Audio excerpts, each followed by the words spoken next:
Og mens sommeren raser udenfor, så sidder jeg herinde og nørkler med min nye gimbal til min Syma-drone. En Valkyra G2D hedder den.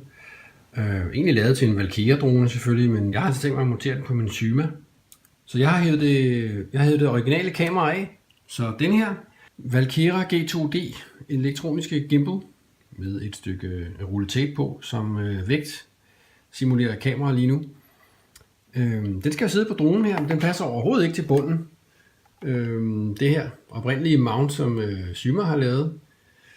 Så derfor har jeg været på Thingiverse.com og fundet en 3D-tegning, 3D-model af en lille adapter. Det ser sådan her ud. Den har jeg fået 3D-printet hos en kammerat, Thomas. Jeg har nemlig ikke selv en 3D-printer, desværre ikke endnu. Men den her lille sag, den kan faktisk komme ind og sidde lige her. Den kan glide ind på plads her. Nu er det svært at gøre med en hånd, men så kan man faktisk skrue Valkyra-gimlens monteringsskinne fast på den her. Det ser sådan her ud. Så den hvide hører altså til Valkyra-gimlen, men den lille grå her er en hjemmeprintet udgave. En lille adapter, kunne man sige. Så kan jeg sætte den fast her. Sådan der. Og så kan jeg glide gimbalen på den her skinne. Jeg har faktisk skåret en lille smule af her af enden, for at batteridækslet kunne åbne, så jeg kan få batteriet af på, uden at skulle have hele gimbalen af.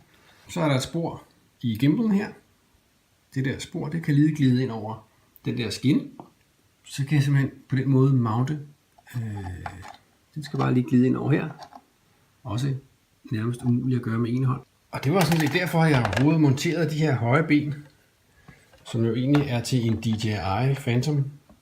De her høje, brede ben, hvide stænger, den har fået her. Det var for at få plads til Valkyra-gimblen, som ellers ville ramme jorden, på grund af de lidt for korte standardben. Gliden på der. Sådan der. Så kommer gimblen altså til at sidde hernede under. Ja, jeg ved godt, det ser fjollet ud med et stykke tape på, eller en rulle tape på, men det er altså den, jeg har lige nu. Fordi så kan jeg nemlig vise jer, hvordan det ser ud, når jeg tænder. Og den her gimbal, den skal også have strøm. Så den får strøm fra den her. Fra Symas eget batteri her. Og jeg har simpelthen købt sådan en stak ledninger her på Amazon. Og de her små stik, de passer ind i gimbalens strømstik her. Gimbalen skal have strøm herfra. Og den får strøm fra Symas eget batteri, som er her. Så jeg har simpelthen bare gjort det, jeg har skilt det lille røde stik her ad. Jeg har simpelthen hævet de her ud af stikket. Faktisk har jeg banket dem ud med en dorn.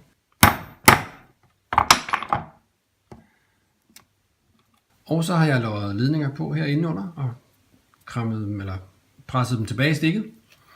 Så de sidder der lige så fint. Og så kan batteriet selvfølgelig komme ind på plads. Og den her ledning, den er faktisk tynd, så den kan komme ud igennem det lille hul. Det lille hul, der er der. Sådan der. Så jeg har snydt lidt og hjulpet lidt, så simpelthen bare sætte den der. Og så kommer den ud lige så fint her, og skal ned og sidde fast i den der. Sådan der.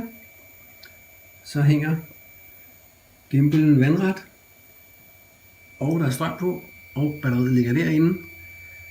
Meget elegant. Jeg har ikke skåret i noget på dronen. Jeg har ikke boret ekstra huller i den. Jeg har simpelthen fået printet en lille 3D-adapter. Eller en 3D-printning af en adapter, der sidder der. Og lagt ledning på batteriet. Og nu sidder gimbalen her lige så fint. Og holder et særligt kamera, som ligner en taperulle.